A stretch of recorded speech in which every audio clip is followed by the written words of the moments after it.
এক্সপ্লেইনটি শুরু করার আগে আমার একটি বিশেষ অনুরোধ, প্লিজ হাতের সমস্ত কাজকর্ম শেষ করে এক্সপ্লেইনটি দেখা শুরু করুন, কারণ এই মুভিটা এতটা টানটান উত্তেজনায় ভরপুর যে চাইলেও আপনি আর পরে ভিডিও থেকে চোখ সরাতে পারবেন না।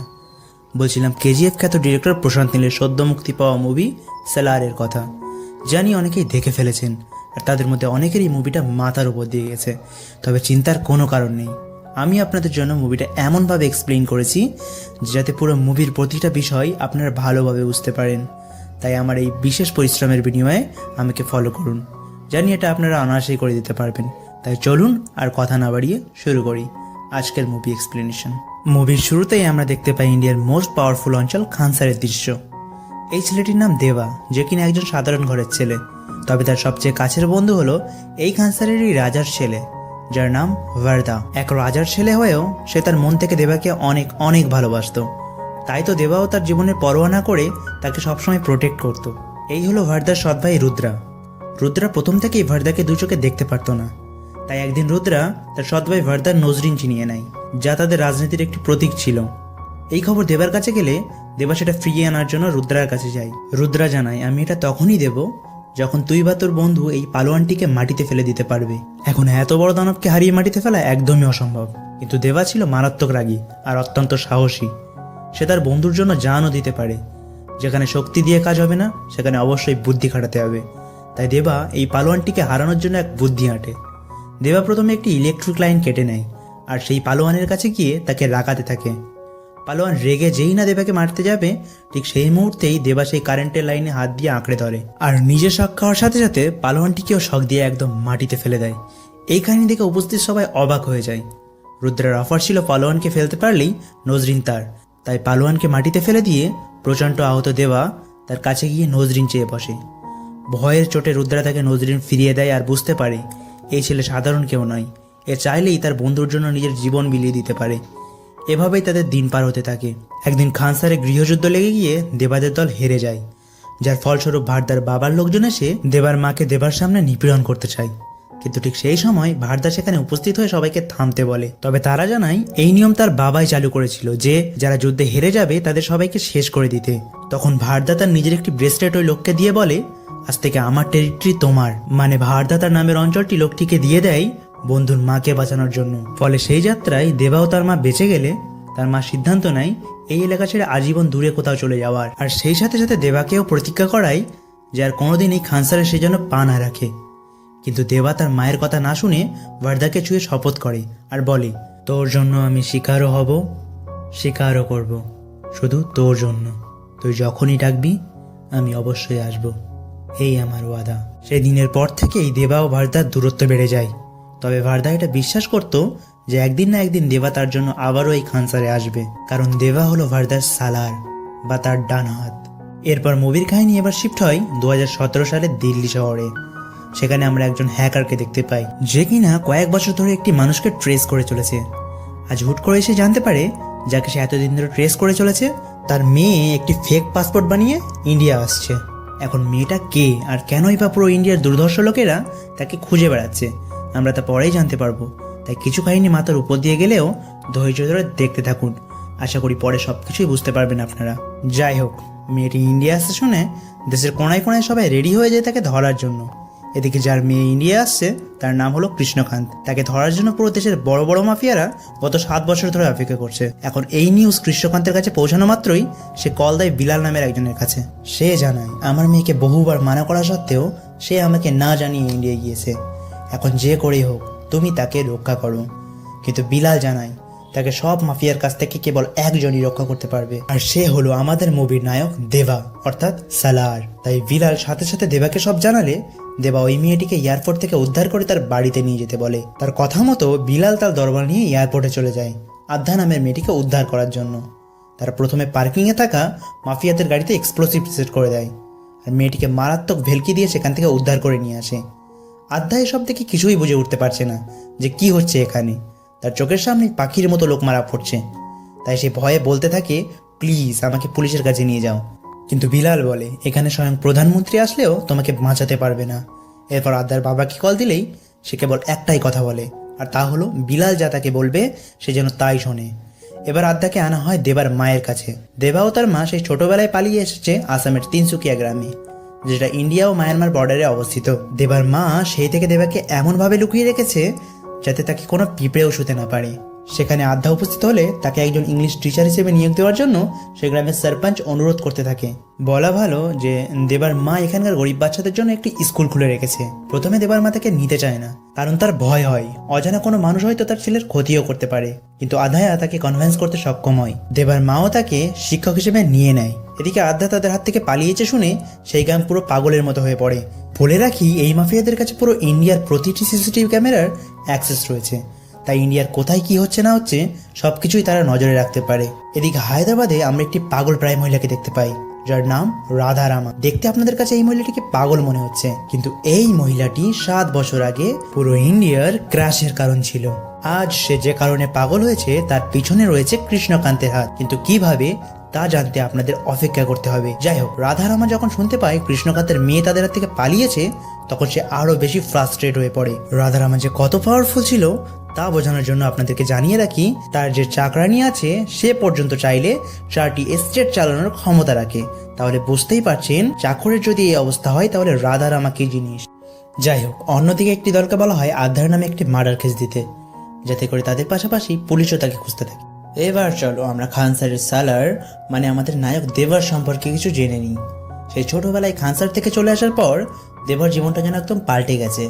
তবে গত 7 বছর আগে সে এমন এক কাণ্ড ঘটিয়েছে যে পুরো দেশ ও তার বন্ধু একই সাথে শত্রুতে পরিণত হয়েছে। কিন্তু দেবা কি এমন করেছে জানতে চান? আচ্ছা, একটু পরেই বলছি। দেবা এখন তার মায়ের একদম বাধ্য সন্তান। বর্তমানে সে মেকানিকের কাজ করে। লোহা দিয়ে দেবা যে কোনো কিছু বানানোর ক্ষমতা রাখে। তাদের গ্রামের পাশে রয়েছে কয়লার মাইনিং।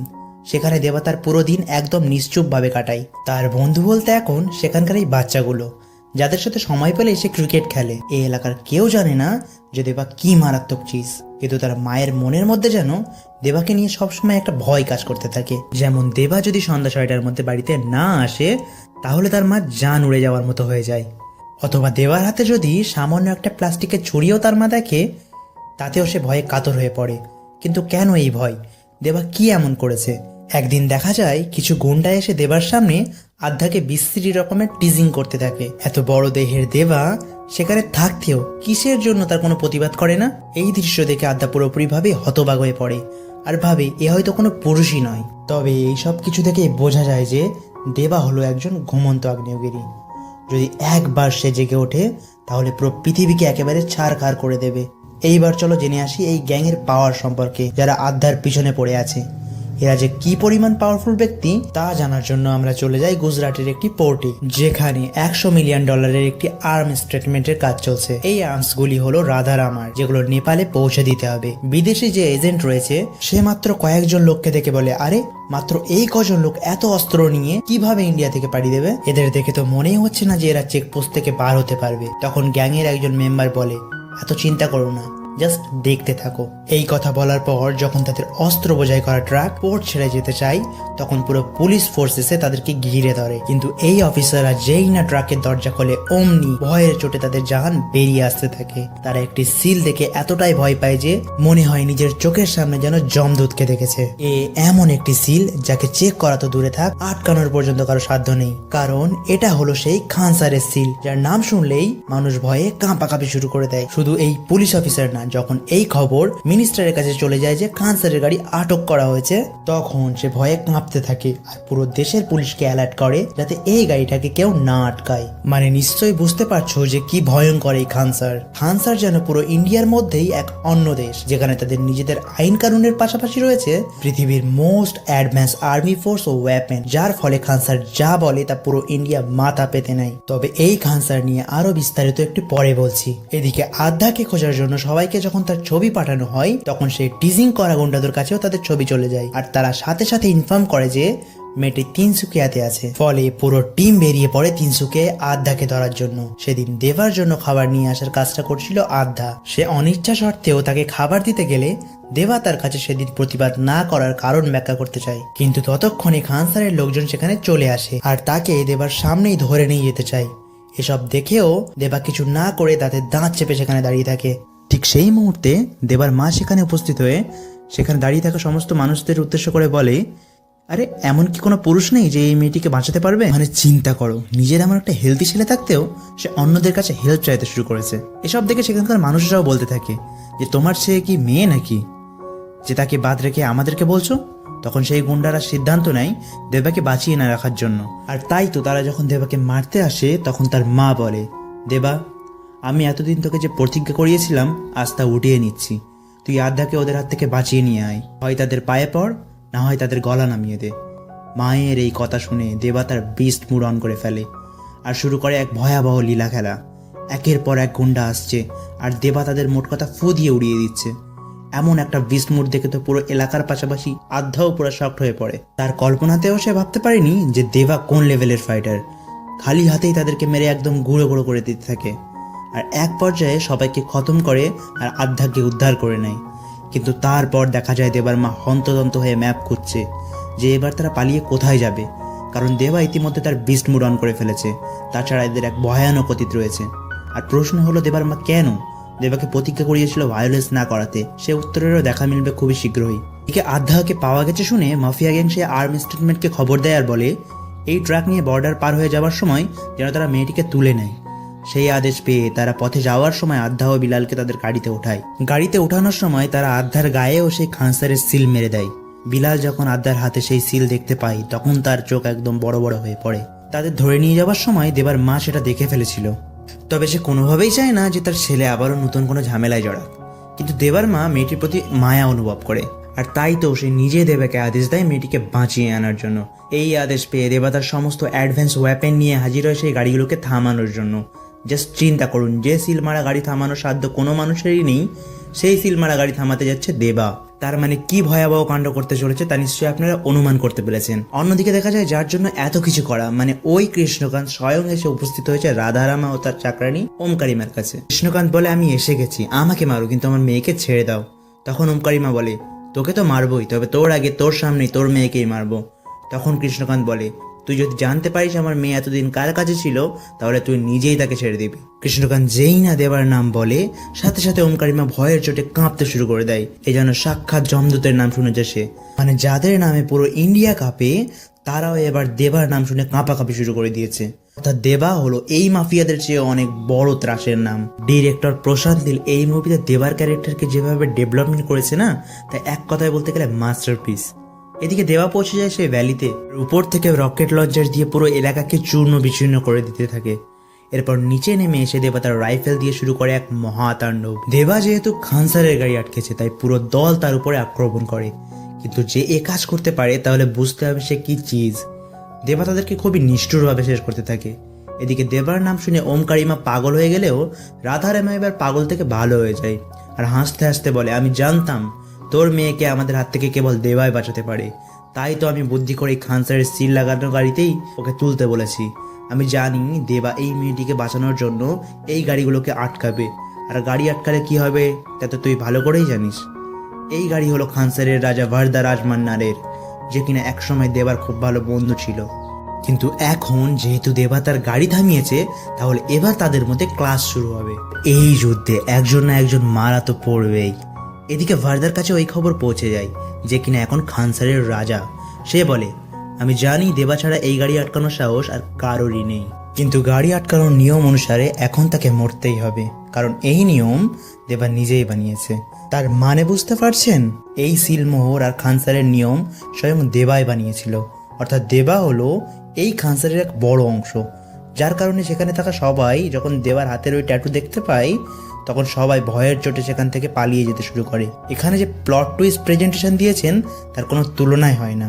আসলে আজ আমরা যে সিন দেখছি তা 7 বছর আগে দেবা ও ভারদা মিলে এই খানসারকে পুরো নূতন করে গঠন করেছিল, কিন্তু এরপর কোনো এক অজানা কারণে তাদের মধ্যকার বন্ধুত্ব পরিণত হয় শত্রুতায়। কিন্তু আজ আবারও তাদেরকে এক হতে হলো, যা ডেকে আনলো বিশাল এক যুদ্ধকে। কি এই খানসার, কেন দেবা আর ভারদা বন্ধু থেকে শত্রুতে পরিণত হলো? 7 বছর আগে এমন কি হয়েছিল যার জন্য দেবার মা সবসময় ভয়ে থাকতো? এইসব প্রশ্নের উত্তর বিলাল এবারে আদ্যাকে দেওয়া শুরু করে।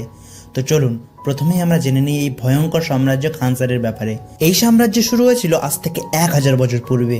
তখন একদল দুর্ধর্ষ ডাকাত ছিল যারা গ্রামের পর গ্রাম লুট করে একটি খানসার নামক সাম্রাজ্য বানিয়েছিল।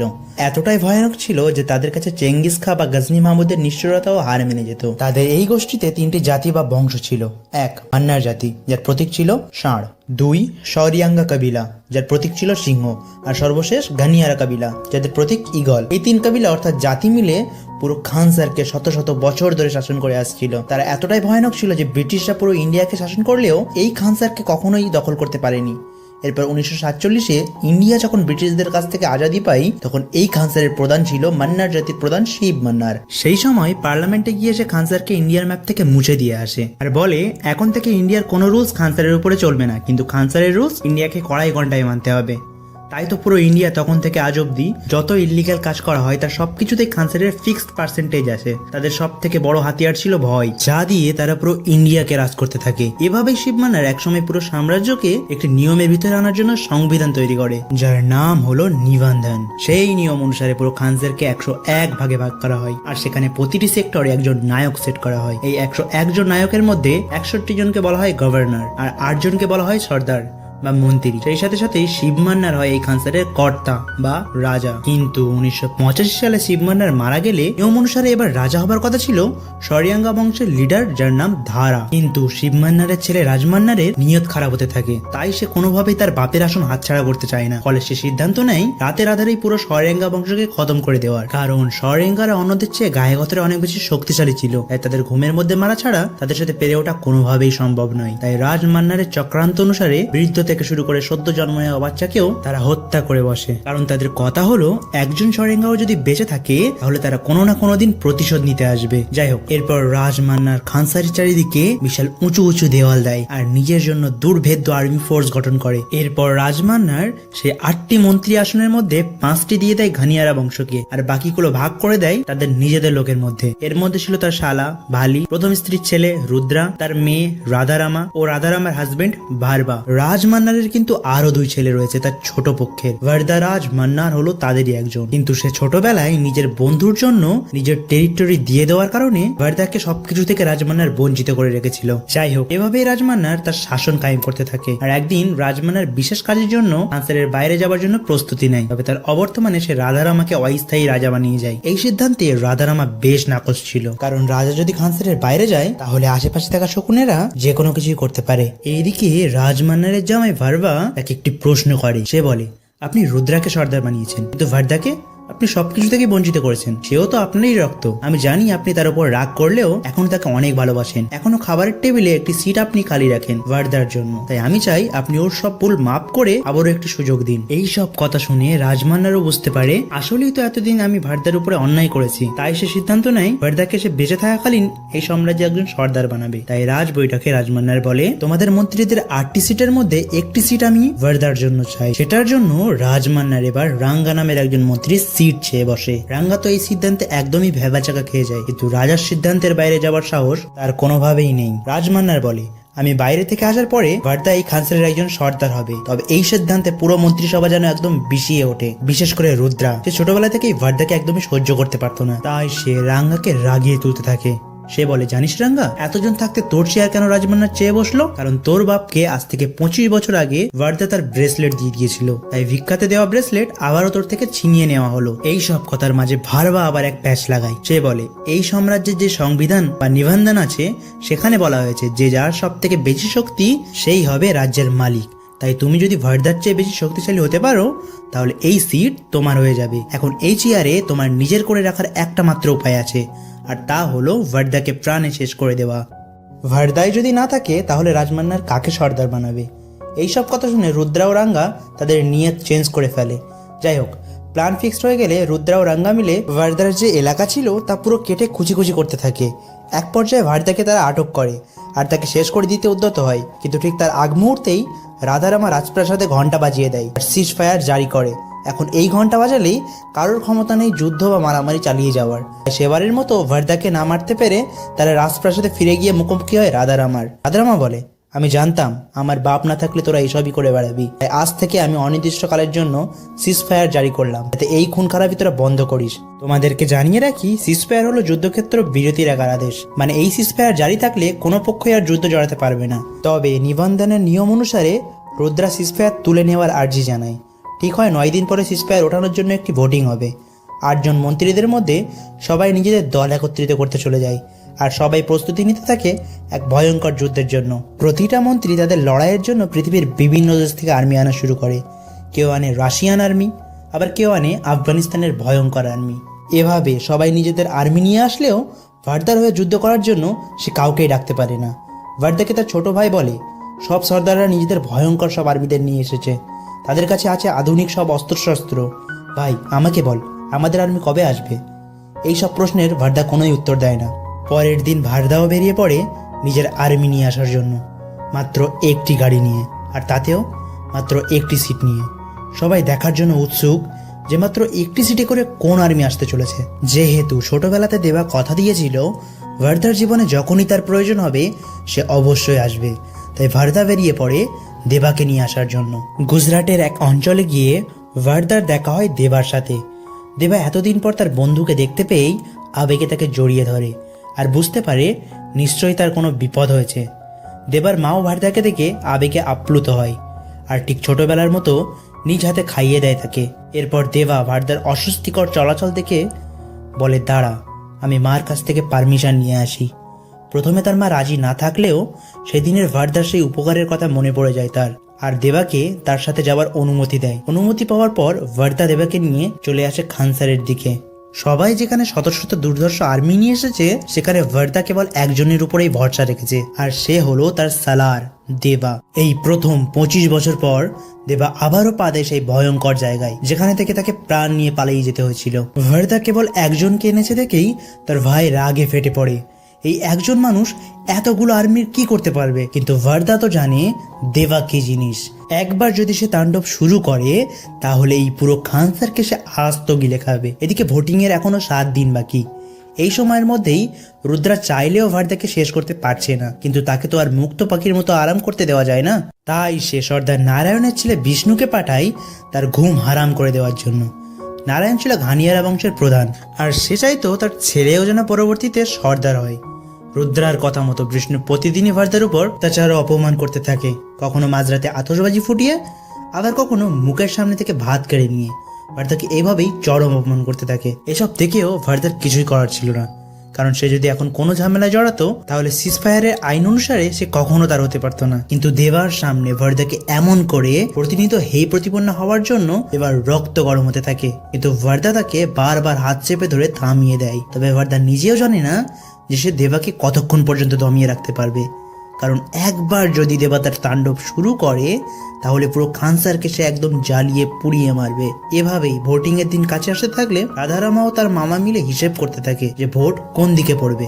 তারা চায় যেন সিজফায়ার বহাল থাকে, আর অন্যদিকে রুদ্রা চায় সিজফায়ার তুলে নিতে। তাই রুদ্রা ঘানিয়ারা বংশের লোকজনের মধ্যে ভীতি তৈরি করে তাদেরকে কনভিন্স করতে থাকে যাতে তার পক্ষে ভোট দেওয়া হয়।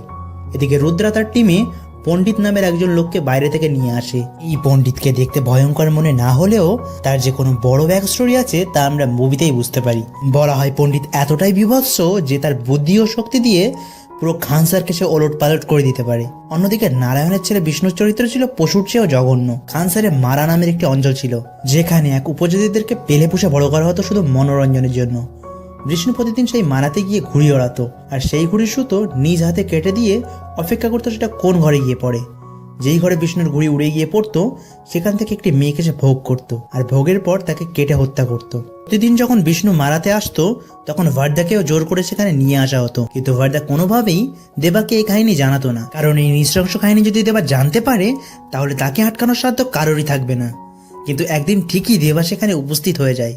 প্রথমে দেবা কিছুই বুঝে উঠতে পারে না, কিন্তু বিষ্ণুর লোক যখন একটি ছোট্ট মেয়েকে নিয়ে আসতে থাকে তখন তার কাছে সব পরিষ্কার হয়ে যায়। আর সেই ছোটবেলায় তার মায়ের কথা মনে পড়ে। এখানে সে সরাসরি দেখেছিল একটি মেয়ের সম্ভব হারানোর কাতরতা। তো ছোট ছোট মেয়েদের উপর এমন কঠিন নিষ্ঠুরতা সহ্য করার মতো ধৈর্য দেবার অন্তত ছিল না। তাই সেদিন তো এই খান স্যার সচক্ষে দেখে নাই যে দেবা কি জিনিস। দেবা আর ভারদার কোনো কথা না শুনে শুরু করে এক মহাপ্রলয়। সেদিন সেখানে থাকা প্রতিটি মানুষকে দেবা এমন ভাবে পিস পিস করতে থাকে যে যা দেখলে মরা মানুষও জানতে হয়ে উঠবে। তার এই মারামারি দেখে এবার ভারদার ছোট ভাই বুঝে ফেলে যে ভারদা কেন শুধুমাত্র দেবাকেই তাদের যুদ্ধে ডেকেছিল। সেই সাথে সে ভারদাকে বলতে থাকে, ভাই প্লিজ দেবাকে আটকা, ও তো বিষ্ণুকে মেরে ফেলবে। কিন্তু ভারদা বলে, আমি ওকে ছোটবেলা থেকেই দেখছি, ও থামবে না, ওর নিঃশ্বাস না থামা পর্যন্ত ও কখনোই থামবে না। এখানে যে ফাইটিং দৃশ্য রয়েছে তার আর কি তারিফ করব, তোমার পুরো রক্ত একদম হিম হয়ে যাবে এই ফাইটিং দেখে। এভাবেই সবাইকে মেরে দেবা সর্বশেষে বিষ্ণুর কাছে চলে আসে আর তাকে কালী দেবীর সামনে রেখেই মুখে হলুদ মরিচ মাখিয়ে তার পায়ের নিচে বলি দেয়। মুহূর্তের মধ্যেই সেই হত্যার খবর যেন হান্সের পুরো ভূমিকম্পের মতো ছড়িয়ে যায়। একজন সর্দারের ছেলেকে একজন বহিরাগত এসে হত্যা করেছে শুনে সবার হাত পা কাঁপতে শুরু করে। এই অফরেতে খানসারের আর্মি তাদের সবাইকে জেলে ধরে নিয়ে যায় আর পরের দিন তাদের বিচার হবে বলে সিদ্ধান্ত নেয়। এদিকে রাধারামা নারায়ণকে সান্ত্বনা দেয় আর বলে, দেখো তোমার ছেলেকে খুন করেছে দেবা, এখানে ভারদার কোনো দোষ নেই, তাই আমি আশা করব তুমি ভারদার পক্ষেই থাকবে। কিন্তু রুদ্রা তাকে রাগিয়ে দিয়ে বলে, ভারদাই দেবাকে ডেকে এনেছে, তোমার ছেলেকে হত্যা করেছে। এসব শুনে নারায়ণ অনেক রেগে যায় ভারদার উপরে। এদিকে বিচারের দিন সব গার্ডদের রুমে বন্দুকের ম্যাগাজিন খুলে ঢুকতে হয় যাতে কোনো ধরনের কোনো অপ্রীতিকর ঘটনা না ঘটে। বিচার শুরু হলে নারায়ণ চলে যায় ভারদাকে মৃত্যুদণ্ড দিতে। তখন দেবা তার হাত পায়ে পড়তে থাকে আর বলে, আমি তোমার ছেলেকে মেরেছি, তুমি ভারদাকে ছেড়ে আমাকে মারো। এদিকে ভারদাও দেবাকে বাঁচানোর জন্য মিথ্যা বলতে থাকে। এক পর্যায়ে নারায়ণ ক্ষেপে গিয়ে যেই না ভারদাকে আঘাত করতে যাবে ঠিক সেই মুহূর্তে নিজের প্রাণপ্রিয় বন্ধুর গায়ে হাত দেওয়ার কারণে সে এক কোপে নারায়ণের হাত কেটে নেয়। জাস্ট চিন্তা করুন দেবা এটা কি করলো, এক সর্দারের হাত বাকি সর্দারের সামনেই কেটে নিল। এই কাণ্ড দেখে সেখানকার আর্মিরা ভয়ের চোটে ঠিকমতো গানের মধ্যে ম্যাগাজিন রিলোড করতে পারছিল না। দেবা বলতে থাকে, তোদের বলেছিলাম ওর গায়ে হাত না দিতে, কিন্তু এর পরেও যখন বাকিরা এসে তাকে মারতে উদ্যত হয় তখন দেবা বলে ওঠে, প্লিজ আই কাইন্ডলি রিকোয়েস্ট। আর এই বলে এবার সে তরোয়ালের এক কোপে নারায়ণের মাথা কেটে নামিয়ে দেয়। বিলিভ মি, প্লিজ কথাটা বলার সময় দেবাকে পুরো ডেভিলের মতো লাগে। যাই হোক, পুরো মুভির মধ্যে যদি কোনো গোসবাম শট থাকে তাহলে এর উপরে আর কোনোটাই হতে পারে না। এই কাণ্ডে আমার মতো পুরো ক্যারেক্টারগুলো একদম ভরে বরফ হয়ে যায়। এরপর দেখা যায় আবারও দেবা ও ভারদাকে জেলে নিয়ে আসা হয় আর ভারদা এবারে দেবাকে বলে, আমি অনেক চেষ্টা করেছিলাম তোকে এখানে না আনতে, কারণ আমি জানি তুই এখানে এলে এই অবস্থায় হবে। এদিকে এরই মধ্যে ভোটিং এর অ্যানালাইসিস শুরু হয়ে যায়। যদি রাজমানার এসে তার ভোট দেয় তাহলে দুপক্ষেই 48 ভোট করে পায়। যেহেতু বিষ্ণু আর নারায়ণ মারা গেছে তাই 101 ভোটের মধ্যে 4 ভোট বাদ দিয়ে হয় 97টি ভোট। এখন মাত্র 1 ভোট বাকি থাকে, তাও আবার ভারদার। তার মানে ভারদা যেদিকে ভোট দেবে সেদিকেই তাদের ফাইনাল রায় হবে। রুদ্রা সিজফায়ার উঠিয়ে নেওয়ার জন্য ভারদাকে শাসাতে থাকে, কিন্তু সেখানে রাধারামা এসে জানায়, যদি তুই সিজফায়ার ওঠানোর পক্ষে ভোট দিস তাহলে তোকে সাথে সাথে আমি শেষ করে দেব। এখন তাহলে ভারদা কি করবে? সিজফায়ার ওঠানো মানে হলো নিজের মৃত্যুকে নিজেই ডেকে আনা। আবার সিজফায়ার না ওঠালেও সে তার রাজা হবার স্বপ্ন পূরণ করতে পারছে না। যাই হোক, ভোটিং এর দিন এলে একে একে সব নায়ক মন্ত্রীরা ভোট দিলে ভোটিং কাউন্ট হয় সিজফায়ারের পক্ষে 33 আর তুলে নেওয়ার পক্ষে হয় 48। ঠিক সেই সময় রাজমান্নার হুট করেই খানসারে ফিরে আসে আর সে তার 15টি ভোট দিয়ে দিলে দুই পক্ষের ভোট হয় 48-48। এবার শুধু বাকি থাকে ভারদার ভোট। সেটা যেদিকেই যাবে সেই দিকেই জয়লাভ করবে। ভারদা আগে থেকে দেবাকে জানিয়েছিল যে কোন দিকে সে ভোট দেবে।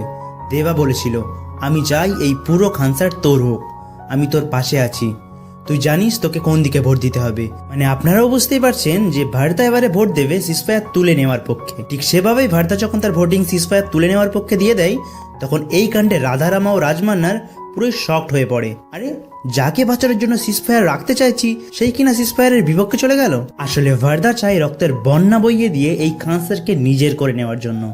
তাই ভোটিং হয়ে গেলে ঘোষণা হয় আজ রাত 12টা 1 মিনিটের পর থেকে খানসারের সব সিজফায়ার উঠে যাবে।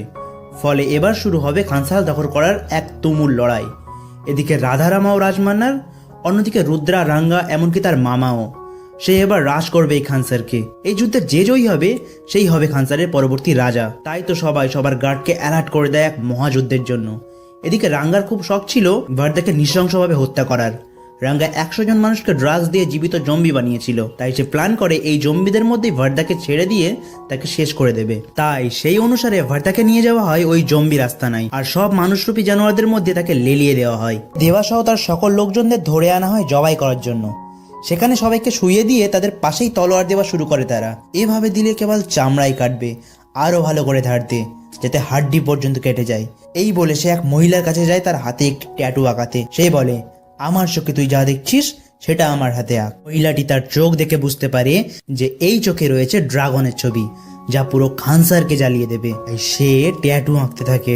যেই না তারা সবাইকে জবাই করতে যাবে, ঠিক সেই সময় দেবা তাদের সাথে কি করেছিল তা হয়তো আর বলা লাগবে না। এদিকে ভার্দা একাই সেসব জম্বিদের মারতে মারতে যখন ক্লান্ত হয়ে পড়েছিল, তখন সেখানে উপস্থিত হয় দেবা। দেবা সে সব লোকগুলোকে সেই তলোয়ার দিয়ে কচু কাটার মতো কাটতে শুরু করে।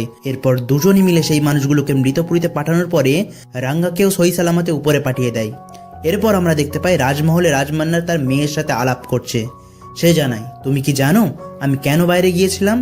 আমি জানতে পারি বিশাল এক অস্ত্রের অর্ডার আমাদের এখান থেকে করা হয়েছে, কারণ কেউ একজন চায় আমার চেয়ে শক্তিশালী হওয়ার জন্য। কিন্তু তার চেয়ে সবচেয়ে ভয়ঙ্কর ব্যাপার হলো তোমার স্বামী ভার্বা, কারণ ভার্বা আসলে মান্নার বংশের কেউ না। সে এতদিন আমাদের সাথে মান্নার হওয়ার নাটক করেছে। মূলত সে হলো আমার 25 বছর আগের শত্রু শৌরিয়াঙ্গা বংশের বংশধর। সেই মুহূর্তে এক লোককে ধরে নিয়ে আসা হয় সেখানে, আর সে বলতে থাকে, তুমি সেদিন সবাইকে শেষ করতে বলেছিলে, কিন্তু সেদিন ভার্বা সহ আরো অনেক শৌরিয়াঙ্গাকে টানেলে লুকিয়ে রাখা হয়েছিল। রাজমান্নার বলে, আমি জানতাম একজন শৌরিয়াঙ্গাও যদি বেঁচে থাকে তাহলে ঠিক তারা বদলা নেবে। আজ তাই হতে চলেছে। ওই লোকটি আবারও বলতে থাকে, আমরা এতদিন অপেক্ষায় ছিলাম তোদের শেষ করার জন্য, আজ সে সময় চলে এসেছে। তোর মনে আছে শৌরাঙ্গিয়াদের সর্দার ধারার কথা? তারই তো রাজা হওয়ার কথা ছিল সেদিন, কিন্তু তুই সবাইকে মেরে তা হতে দিসনি। তবে সেদিন ধারা মারা গেলেও তোর ছেলে ভার্বা তার বাচ্চা ও স্ত্রীকে বাঁচিয়ে দিয়েছিল। আমরা অনেক দিন ধরেই তাকে খুঁজছিলাম, কিন্তু খুঁজে পাইনি। তবে এই 25 বছর পর তোর ছেলে আবার তাকে এই খানসারে ফিরিয়ে নিয়ে এসেছে। আর সে এই খানসারে ফিরে আসার পর থেকে কি কাণ্ড ঘটিয়েছে তা তো তোরা সবাই দেখেছিস। এখন আমাদের নায়ক ফিরে এসেছে। সে হলো শৌরিয়াঙ্গা বংশের উত্তরাধিকারী ও এই রাজ্যের হকদার রাজা সালার দেবরাথা রাইজার। টুইস্ট কাকে বলে একবার চিন্তা করুন। দেবা একজন শৌরিয়াঙ্গা আর এই বংশের আসল উত্তরাধিকারী, কিন্তু দেবা এখন এখানে এসেছে তার বন্ধুর ওয়াদা রক্ষার জন্য, তাকে খানসার উপহার দেওয়ার জন্য। কিন্তু এই খানসার আসলে দেবারই প্রাপ্য।